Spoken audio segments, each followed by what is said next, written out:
Pookode veterinary college വിദ്യാർത്ഥി ജെ.എസ്. സിദ്ധാർത്ഥന്റെ മരണവുമായി ബന്ധപ്പെട്ട കേസിൽ പ്രതികളുടെ ജാമ്യാപേക്ഷ ഹൈക്കോടതി വീണ്ടും മാറ്റിവെച്ചു. ഈ മാസം 14-നാണ് ഇനി ജാമ്യാപേക്ഷ പരിഗണിക്കുന്നത്. ജാമ്യം നൽകരുതെന്ന് CBI ഇന്നും കോടതിയിൽ വാദിച്ചു. ശ്രീകാന്ത് വിവരങ്ങൾ നൽകും കൊച്ചിയിൽ നിന്നും. ശ്രീകാന്ത്, ഈ ജാമ്യാപേക്ഷ മാറ്റിവെക്കാനിടെ സാഹചര്യം എന്താണ്? CBIയുടെ വിശദീകരണം എന്തായിരുന്നു ഇന്ന് കോടതിയിൽ? വിജയകുമാർ, ഇന്ന് ഈ കേസ് പരിഗണനയ്ക്കെടുത്തപ്പോൾ തന്നെ ഇവർക്ക് ജാമ്യം നൽകരുത് എന്ന് CBI കോടതി മുൻപാകെ ആവശ്യപ്പെടുകയുണ്ടായി. മാത്രമല്ല, മറ്റ് പ്രതികളുടെ കൂടി ജാമ്യാപേക്ഷ വരുന്നുണ്ട്. ആ ജാമ്യാപേക്ഷയ്ക്കൊപ്പം ഈ 8 പേരുടെ ജാമ്യം പരിഗണിച്ചാൽ മതി എന്നാണ് കോടതിയിൽ CBI എടുത്ത നിലപാട്. മാത്രമല്ല, ഈ കേസിന്റെ മെറിറ്റിൽ ഈ ജാമ്യാപേക്ഷ പരിഗണിക്കുമ്പോൾ മെറിറ്റിലേക്ക് കടന്ന് വാദം കേൾക്കണം എന്നൊരു വാദം കൂടി CBI മുന്നോട്ട് വെക്കുകയുണ്ടായി. അതേസമയം അന്തിമ റിപ്പോർട്ട് സമർപ്പിച്ചതാണെന്നും തങ്ങൾക്ക് ജാമ്യത്തിന് അർഹതയുണ്ട് എന്നുള്ള വാദം പ്രതികൾ മുന്നോട്ട് വെച്ചു. 8 പേരും മുന്നോട്ട് വെച്ചു.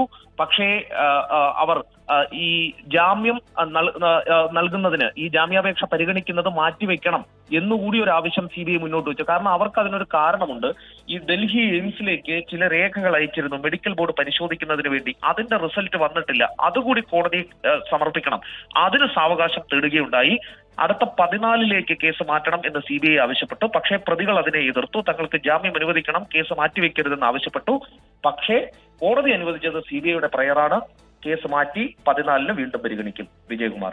യെസ്, CBIയുടെ ആവശ്യം കണക്കിലെടുത്താണ് കേസ് ഈ മാസം 14-ലേക്ക് കോടതി മാറ്റിയിരിക്കുന്നത്. CBI ഇക്കാര്യത്തിൽ കൂടുതൽ വിവരങ്ങൾ ലഭിക്കാൻ വേണ്ടി കാത്തിരിക്കുകയാണ് എന്നുകൂടി കോടതി അറിയിച്ചു. അതുകൂടി കണക്കിലെടുത്തുകൊണ്ടാണ് കേസ് മാറ്റിയത്. ശ്രീകാന്താണ് വിവരങ്ങൾ നൽകിയത്.